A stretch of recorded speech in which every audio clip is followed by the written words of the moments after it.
have a president who really is from the people, who says, he looks at like, here's 8 folders of stuff to read. I'm like, I don't think so. Give me the Cliff Notes. Yeah. Like, I'll play it from the hip. Like, no. I'm going to watch Fox and Friends. You tell me what I need to know. Yeah, and it's not for me to sit and rip on the guy because he's not here to defend himself. But never in my life have I ever watched an American president and thought to myself, I could have done better in that situation. And there's presidents I've had nothing but disagreement with, but they were way better for the job than I ever could be. I look at this guy and go like, man, you just got played.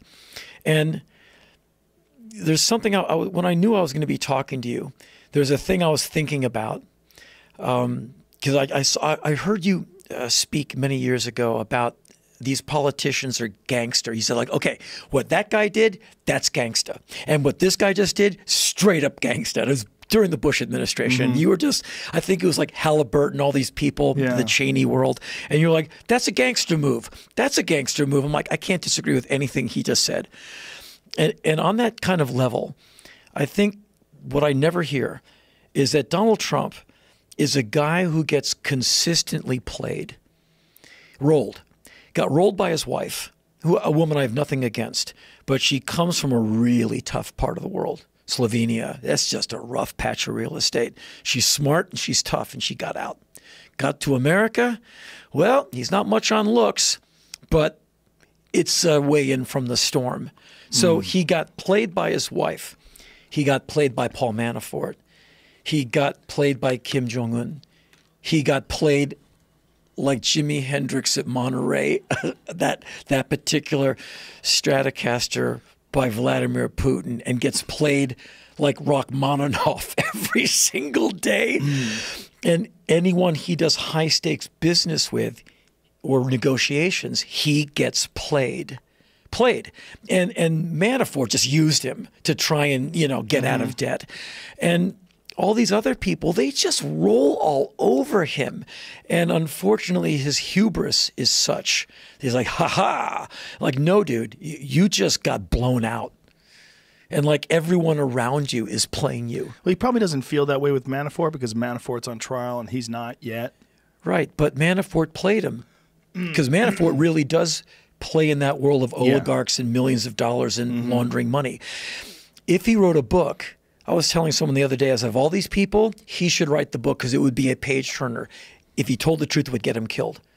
He'd touch the wrong doorknob and he'd get the poison. Because like Putin can't have him telling what he knows. He's a man, he probably will go to prison. Watch him have some kind of strange accident. Like he was liquefied in the shower, something about the water, because he knows a lot, and there's a lot of people who can pay a lot of money to keep his mouth shut.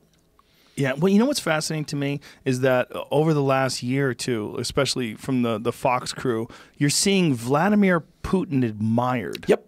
It's very strange. I never thought we would see that. I was watching something a couple of years ago, about a year ago, and I was like, some guy, well, he's a good Christian man and he believes in family. I'm like, he's the butcher of Chechnya. Yeah. Let's flash back to the 1960s. I'm a young boy on the weekend visit with my father. To the right of my father is a wall. There's nothing to the right of my father, just nothing. And if he's still with us, he'd be in his 90s and hard as a rock, just like nothing. He's a bar of hickory. Anyway, he's an economist. He's a numbers guy and a PhD, real smart. I'm coming home to my mom's apartment from the Saturday, Sunday visit with Dad. We're in the Washington, D.C. area. I'm a little boy, 5 years old, somewhere around there, very small. Economist and communist. I don't know what either of them are, arguably, to a 5-year-old. Kind of sounds the same. I'm in the big Buick station wagon to my father's right. We're pulling up to Mom's apartment. Henry, Dad, are you a communist? I don't think my father's facial expression changed. His right hand came off the wheel and his backhand collided with my head. It was just like, I hear the word communist, a boy gets smacked. And it was without hatred or violence. It was like national security. Like, whack! He didn't even know he did it. It was like a sneeze. like kapow. And it hurt so much my head went numb. And it was not even the pain. It was like the shock of your dad whacking you with you had no idea what you did. And all I could do was hyperventilate. And he opened the door and he let me out. He didn't say a word. He didn't tell you that there's a difference between a communist and an economist? No, sir. So I left the guy like till I was like 33. You What know, the fuck? You know what I mean? Because it's so destabilizing. Like your dad just walloped you, and I get out of the elevator, I go into the apartment, Mom, but I did that till I was like, till 2 years ago. It was totally, and she said, honey, what happened? I said, I asked Dad if he was a communist. She's like, okay. So the point I'm making is this. There's a bunch of people who voted for Trump where you say Russia, they say bunch of sons of bitches, trust them as far as you can throw your car. Are you kidding? And when I see staunch conservative Republicans going, well, that Putin guy, I'm like, are you kidding? People like my dad's heads are exploding. He's an old Cold War guy. We would watch Boris and Natasha, whatever that cartoon was. Bullwinkle. As a kid, I'm laughing because the guy went, My dad's laughing on a whole other level because it's Cold War funnies. It was written for the parents. Right. So the kids get the cartoon. The parents got the jokes. That was for adults with their kids on Saturday. You watch them later on, you're like, oh, this is Cold War humor. I wouldn't have known. That's my dad's world. You say Russia, he'd probably hate my guts because I've been there 6 times for shows. And to take the Trans-Siberian Express. And so this warming up to a guy who is a true bad guy, he's scary. There's bodies buried because of him. He's one of the scariest guys on the planet. And capably violent and will have you taken out. I mean, like Anna Politkovskaya, one of the greatest journalists of our time. She was critical of Putin and she got assassinated in her apartment building. Her books are great. Her books from Chechnya are amazing. And like she was critical of him and she had to go. And when you see our president cozying up to this guy, I just want to go, bro, let's talk. Like, let's take a walk in the garden for 20 minutes. You can't be friends with this guy. My theory is there's some kind of finances where he's got to stick up for him. I don't think it's a tape of people urinating on anyone. I think it's just money. That would be too cliche. Too interesting. It's a money thing. It's a hotel deal. It's money sitting in Cyprus. It's something. But the fact that we're becoming okay with this guy, that is the part that bugs me the most. And why people in Congress, or a guy like Sean Hannity, who like probably likes communists as much as my dad, even me, I don't trust people like that at all. Putin is a criminal. Should be in jail for 1 billion years. And the fact, like, hey, he's a when he's Trump, a strong leader. He's a human being. We can talk. Like, God, he's an ex-KGB guy who. And there's no such thing as an ex-KGB guy. Right. Yeah. They're KGB for life. Yeah, for life. And he's a supreme operative. And what he does is he rolls people like you, dude. And like, God, you are a guppy. He's a shark. Like, no, 2 guys hanging out. No, 1 guy getting played and 1 guy playing someone. I think he admires the fact that Putin's able to run his country the way he does, too. Yes, and that's why he likes Duterte and Un. And I've been to... That's what he said about Un. He said he's a strong head. And I've been to all those countries. I've been to the Philippines. I've been to North Korea. They're tough places to live. And, like, you don't want your country looking like those places. You don't want America to be like Russia. The economy is destroyed. And there's a lot of people, like in the wintertime, it's really tough. How do you think this plays out? Do you think he goes to jail? No. No, because I don't believe in karma. Karma. Here's my 2 words that disprove karma. Dick Cheney. Yeah, he's got a new heart. And a new heart. He has no pulse, which is perfect. Well, he's got a pulse now with the new heart. Okay, because the machine, he had I knew no he had pulse. the machine, and he just heard a whoosh. Yeah, which is like what's perfect for him. Yeah, like, it's in the Bible. He may very well live because he looks like he's watching his weight now. He's like looking lean. He might live to be like 105. And so he'll never go to jail. And like, how many millions does he make a year just from his dividends from whatever? Like, who knows what you do with that kind of money? Right. I don't know what you do with it. And so I don't think he goes to jail. I don't think Jared Kushner goes to jail. I think at most they leave like maybe next year, and they go like, I drained the swamp, I did what I came here to do, and the fake news media brought me down, and all his people buy one of everything he makes forever. Steak, vodka. I think it's possible that Donald Trump Jr. goes to jail. It's very possible. They're talking about perjury charges against him now because his own dad admitted on Twitter. Yes. Yeah. No, I follow all that stuff as you do. Yeah. I just don't think white-collar guys go to prison for stuff. I just don't believe it. You know, I just don't believe it. I want to be proven wrong, but I don't have all the facts. I'm a news watcher. I know nothing. I don't get any classified briefs.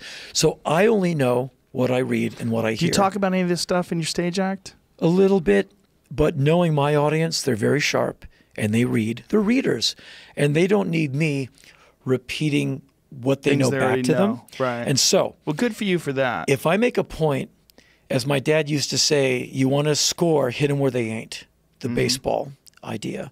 And so if I can make a point, like if I was on stage tonight talking about Trump, I would roll out that idea of Trump is a guy who's been played by so many people around him, and no one talks about his wife playing him.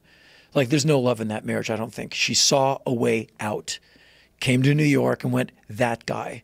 Yeah. Gets naked with the toad a few nights a month, a handful of Prozac, some Stoli, and a credit card and a 7-figure expense account. You can take a shower and make it go away. Yeah. So I think he kind of knows that, you know, she was not like, wow, what a hot guy. She's like, hey, and there's, you know, that happens a lot in this town.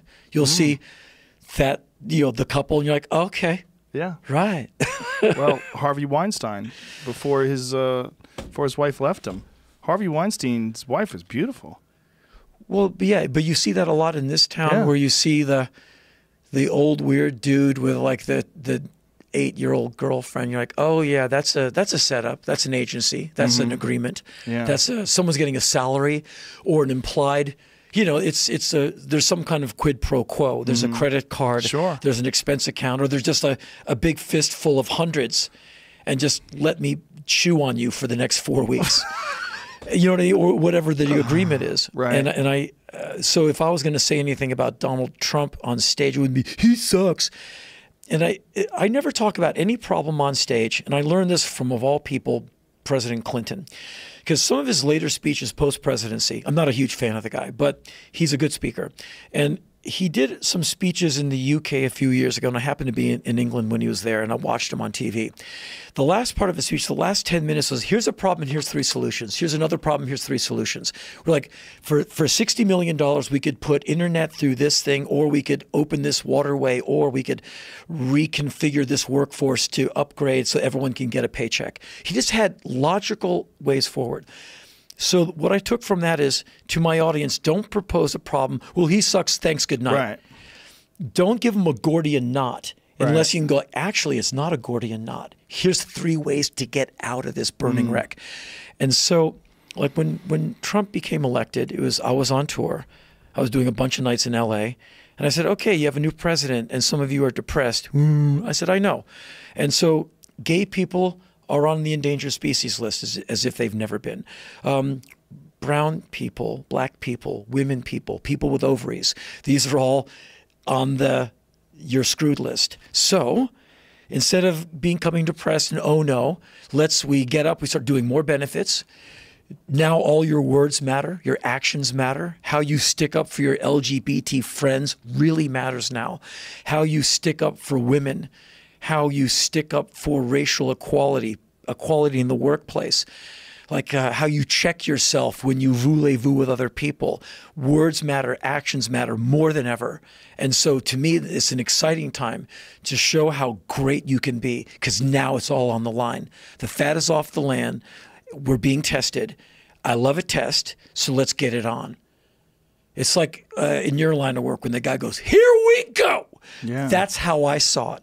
Like, okay, let's get the money to the ACLU. Let's get some money to Planned Parenthood. Let's get a conversation going about child suicide, intimidation through Facebook. Let's start making things better, because this guy is not our ally. Government's not necessarily going to help. At its best, it's inactive. At its worst, it's divisive and predatory. So let's be the antidote by being cool, by not throwing rocks through windows or like you getting a guy with a tiki torch and beating him up. Come on. You're never going to convince that guy that he's wrong. So get to the people you agree with, and let's start sticking together more and raising more money and get some more interesting people in office. And let's get some young people in office. And I think that's what's happening. Like, you're seeing all these young people, like 20s, 30s. Sadly, there's a bunch of kids who died at a high school in Florida. But look what happened. Look at all those kids hitting the streets. Look at all these kids who, through cell phones and selfies and Instagram and Snapchat, they're already ready for prime time. You see these high school juniors in front of a CNN camera going, "Hi, I'm 17 years old. This happened to my school. And next year I'm going to vote. And here's what's going to happen. And here's the march I'm starting." Like, uh-oh, that's a future senator. That school shooting just birthed a voting demographic. Are you kidding? All those kids are going to vote. All of them. All those kids who marched, there's going to be no millennial apathy with those kids. They're all going to vote. I kind of have an idea what side they're going to vote with. And if you think you're going to sell those kids on their grandfather's drunken homophobia, racism, and just overall bigotry and xenophobia, you're wrong. He never had a passport. I don't need to travel. I don't want to meet some damn Mexican. Trust me, the kid's going to travel. He's going to go to India. She's going to go to Colombia and meet other people and get a more global sense of the world, a sense of water, food, energy, where it comes from, what happens with money, what happens with mediocrity, the danger of it. So I think we're in for some tough times, but I think they're going to lead to good times. And so that's, if I get political on stage, all I say is like, here's 5 ways forward. Because the despair part, you need me to tell you? You watch the news. So don't get down on the mouth. Start burning more calories. And that's not my job, but I would never weigh in on stage any other way about that stuff, because all I would be is obvious. And my audience is pretty sharp, and they don't need to be told twice. Outstanding. Thank you, sir. Well said. I couldn't agree more.